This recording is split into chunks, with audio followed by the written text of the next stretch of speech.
Okay, so at this point, I kind of skipped through having to go through that skinning process of the arms, the arm pieces on both left and the right, and see the back, and fixing on the helmet and the cap pieces. I still have to skin out the belt and these parts real quick, or get the influences fixed. So I'm going to go through and do this as quickly as I can.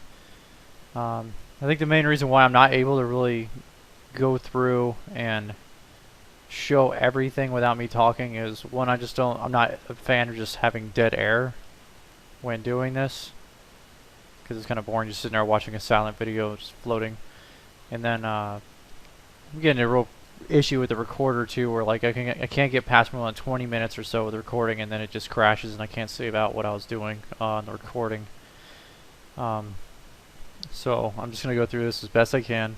It's just copy and paste, really, a lot of it. Another thing I was finding out was so I want to skin all these armor pieces that I have selected on these verts selected to the lower calf. Now, instead of having to go through each piece, I just did a vert selection on all those pieces, since this is all one mesh component at this point. And I'm getting info. Oh, that's new. Let me go ahead and grow my selection again. There we go. So what I was doing was I was going through the influence list of the bones, and if I go up and down on the arrow keys, I can actually navigate through quickly and see what is influencing what. So I already know the ball of the foot and the thigh are giving influence to these lower part of the leg pieces. I just want the calf to be 100%. So I know that already, so the calf needs to go to 100%. I'm going to add. I'm going to flood that out. I go to thigh, replace, and bring that down to 0, so I can flood that, get rid of any influence that the upper leg might have. I'm going to go down the arrow keys, foot left, I don't need any influence on there, and the ball, get rid of that influence as well. It's going to be the same process on this side too. So I'm going to go ahead and marquee select my verts after I did the radial selection with the vertices, shift, and then period key, and grow my selection out, and then go ahead and go back to the painting tool, come on down to the other leg. So we got thigh right that we don't want, but we want 100% on calf right, so let's go ahead and give that 100%. Let's add that, let's flood it, go up to thigh, I want to bring that down to 0 and replace it, flood that out, get rid of it. Do the same with the foot and the ball. Okay. These pieces are going to be pretty quick, because it's almost the same thing as the other pieces just got done. Down here. Let's go ahead and do it, add 100% to the foot. The ball needs nothing. We don't need anything on the calf, nor we need anything on the thigh, just in case. Okay, last hard surface piece, I think. Come on, I'm trying to select that vertex. There we go. Throw up the selection. Paints. Come on down to the left leg. Thigh. Let's get rid of. We need the foot as 100%. So add 0. Let's go ahead and 0 that out. Replace. Let's go to the ball. Get rid of it. Get rid of the calf and get rid of that thigh. So we are good there. So all our hard surface pieces should be good now. We can again come down to ROMs. Let's clear out clear all range of motion keys, just in case there's anything on the timeline. Let's just test out those legs. And the legs are fine. I'm pretty sure they're fine, but you never know. It's just always good to double check and be sure about it. So let's go with the left leg here.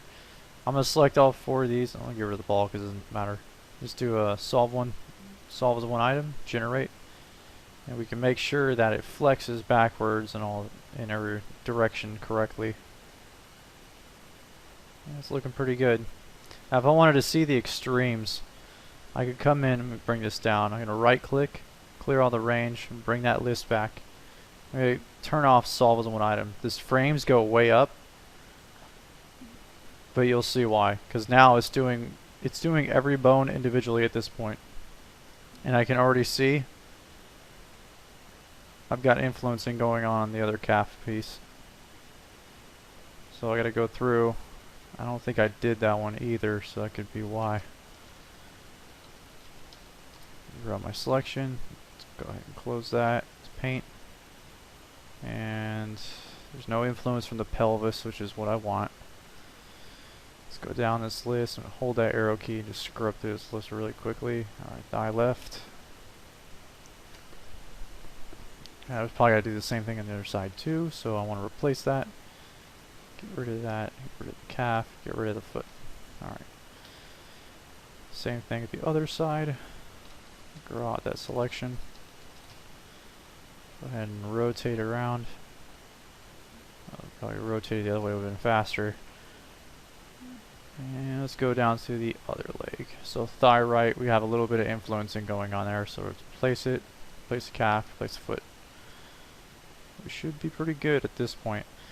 That's the other reason why I really highly like using the animation rigging toolkit, is because if there's any skinning information that has to get fixed, you can always come back and do that, and it's very non-destructive.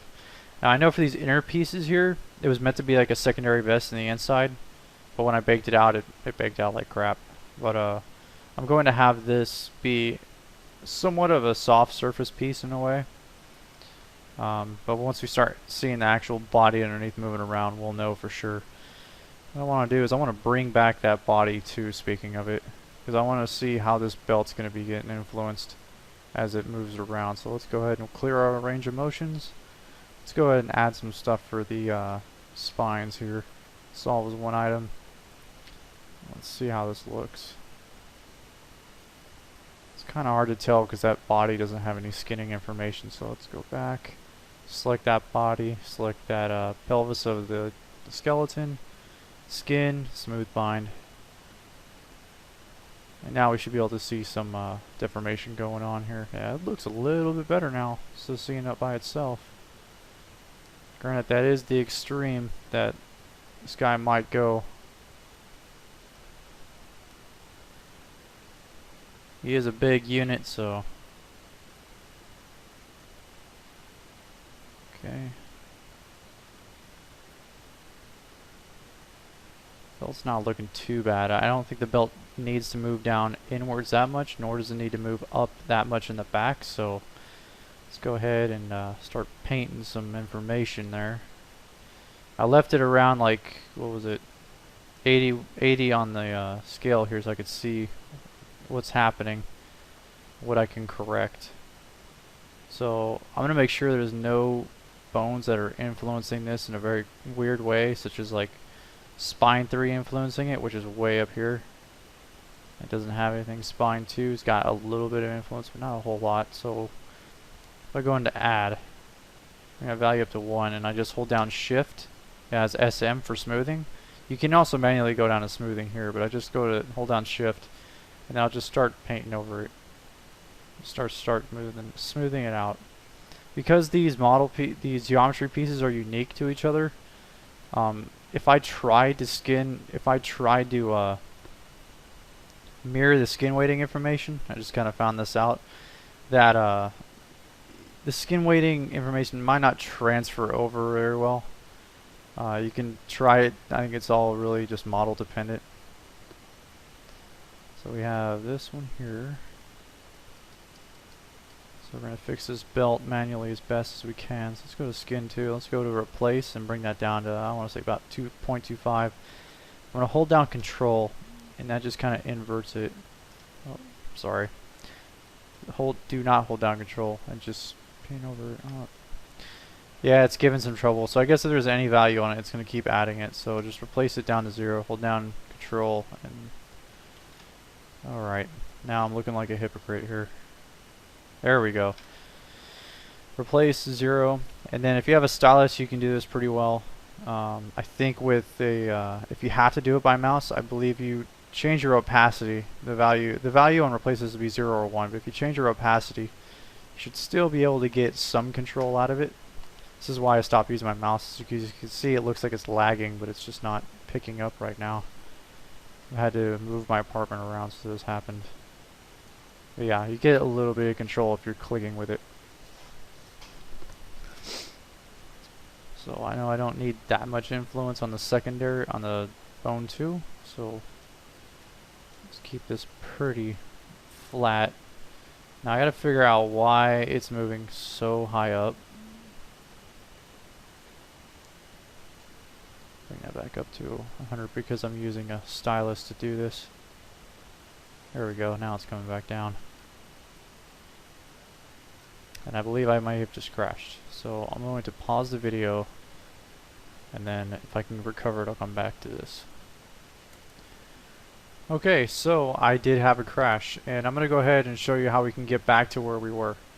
So when you if you know the directory in which that Maya saves out your local files for whenever you crash, go ahead and locate that ASCII file.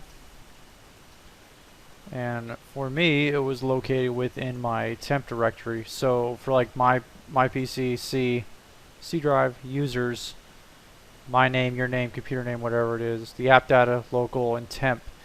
Within that, you should be able to find your crash log, and this is the one you're going to want, is this my ASCII file.